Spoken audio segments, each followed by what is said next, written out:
Olá, tudo bem com vocês? O assunto da aula de hoje é pontuação das orações subordinadas substantivas. Bora lá.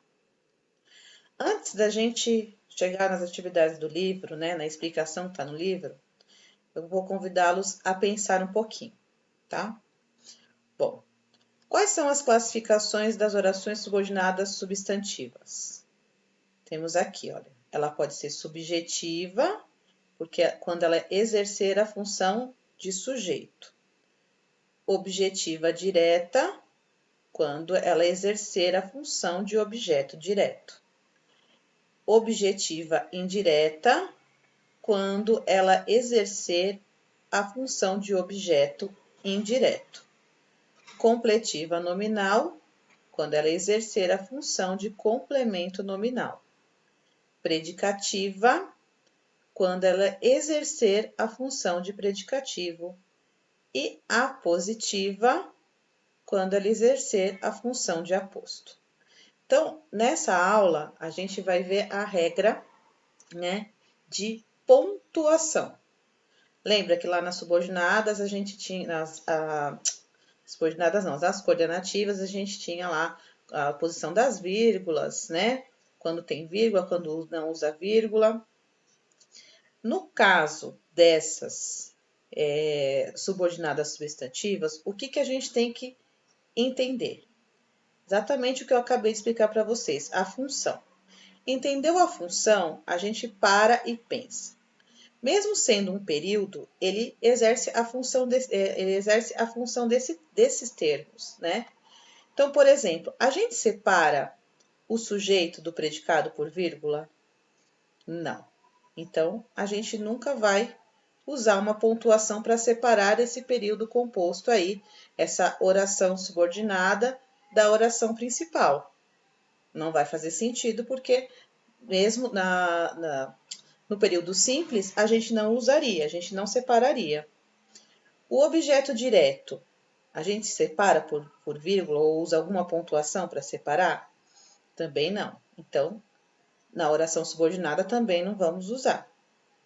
O objeto indireto, a mesma coisa. Complemento nominal, a mesma coisa.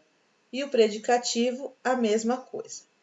Aqui, a única que no período simples ela usa uma pontuação para separar, que são os dois pontos, é o aposto.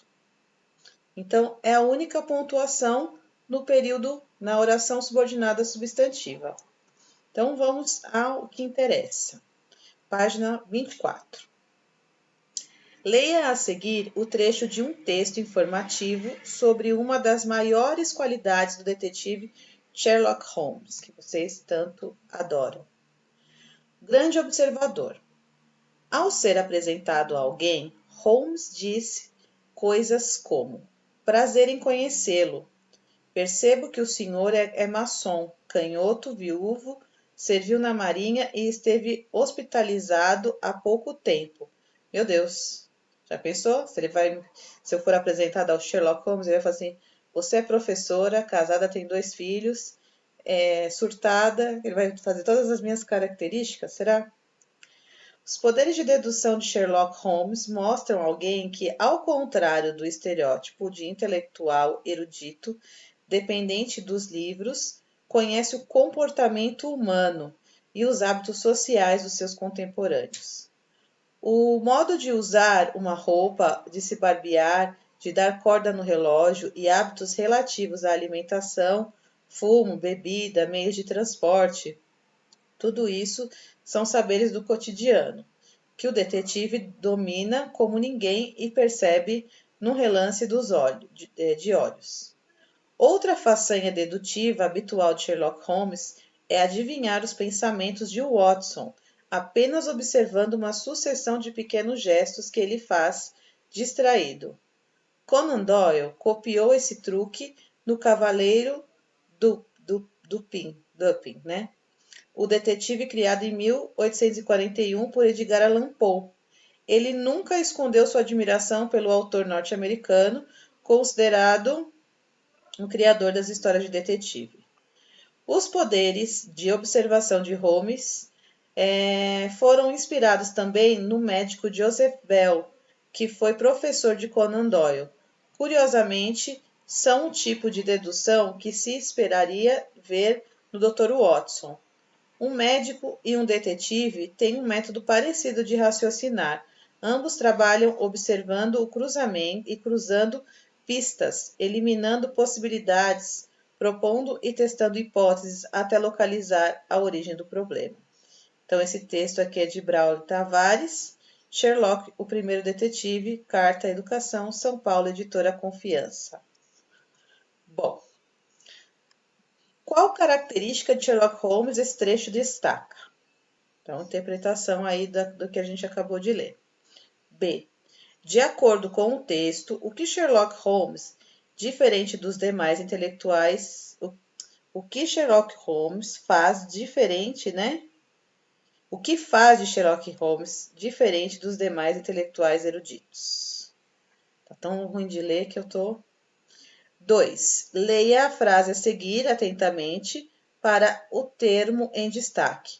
Holmes atendia seus clientes em um ambiente peculiar, um consultório.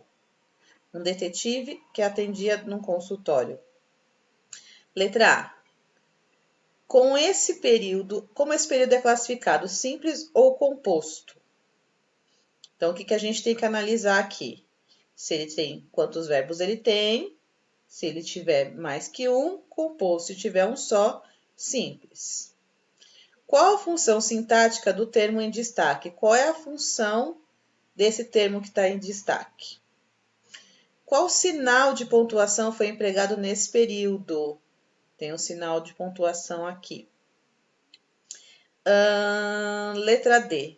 Sublinhe no texto da página anterior um período composto por subordinação, cuja oração subordinada tem a mesma função sintática do termo em destaque. Ou seja, tem que ter a mesma função que essa daqui, só que em um período composto. Essa aqui já responde quase todas essas, né? Como essa oração subordinada é classificada? Letra F. Qual sinal de pontuação foi empregado entre a oração principal e a subordinada? Bom, em um período composto por subordinação, em que há orações subordinadas substantivas, a pontuação segue a mesma regra do período simples. Isso aqui posso aumentar. Isso é o que eu acabei de explicar, né? Então, ela vai seguir a mesma regra do período simples. Ou seja, esse caso aqui, Holmes atendia seus clientes em um ambiente peculiar, um consultório. A gente tem aqui os dois pontos, né? Que precedem o aposto. Tá? Então, já estou respondendo lá em cima. Um médico tem um método de raciocinar. Dois pontos. Trabalha observando e cruzando pistas. Então, essa é uma oração subordinada substantiva apositiva, que também deve ser separada pelos dois pontos. Bom, as orações subordinadas substantivas apositivas, portanto, são precedidas por dois pontos, ou vírgula, que é mais raro, tá? Por isso que eu nem citei lá em cima, porque normalmente são os dois pontos. Como acontece com o aposto explicativo em período simples. Já as outras orações subordinadas substantivas, a subjetiva, objetiva direta, objetiva indireta, a completiva nominal e a predicativa, não são separadas da oração principal por vírgulas, pois no período simples, os sintáticos a quais elas se equivalem, né, que é o sujeito, objeto direto, objeto indireto, complemento nominal e predicativo, não são separados por vírgulas nos termos com o qual se relacionam, tá? Então, aqui a gente tem, eu acho que eu li tudo isso e tinha aqui ampliado. Aqui, olha, o exemplo. Né? Período simples. Holmes escolhia os casos mais difíceis. Quem trabalha com investigação deve estar atento a cada detalhe. Usamos a vírgula para fazer essa separação. E aqui a atividade Escreva a classificação das orações subordinadas em destaque nos períodos a seguir. Em seguida, assinale o período que estiver ou estiverem, né, pontuados corretamente. Então, tem que fazer duas coisas aqui. Se a frase estiver correta, a pontuação, né, classifique, escreva a classificação das orações subordinadas em relação ao período, em seguida assinale os períodos que estiverem com a pontuação correta. Então, eu vou ter que classificar. Acho que ele seja inocente. Então, acho é a primeira oração, que ele seja inocente é a segunda oração. Qual é a classificação dessa oração? Bom, tá correta essa vírgula aqui? Se tiver, vocês vão marcar X. Se não tiver, não vai marcar. Letra B. Eu só desejo uma coisa, que o caso seja solucionado. Bom, você vai ter que classificar essa oração. Essa pontuação está correta? Se estiver, marca o X. Se não, não marca nada. C. Clarice queria que o fim de semana chegasse logo. Classifique essa oração. Não tem pontuação. Está correto não ter uma pontuação separando as duas? Se tiver, marca X. Se não, não marca. Reescreva o período do exercício anterior que não foi pontuado adequadamente, corrigindo-o segundo o contexto formal de uso. Essa é a atividade de hoje. Desejo a vocês um ótimo final de semana. Segunda-feira a gente se encontra para mais uma aula, tá? Para fazer a correção dessa atividade. Um beijo e tchau, tchau.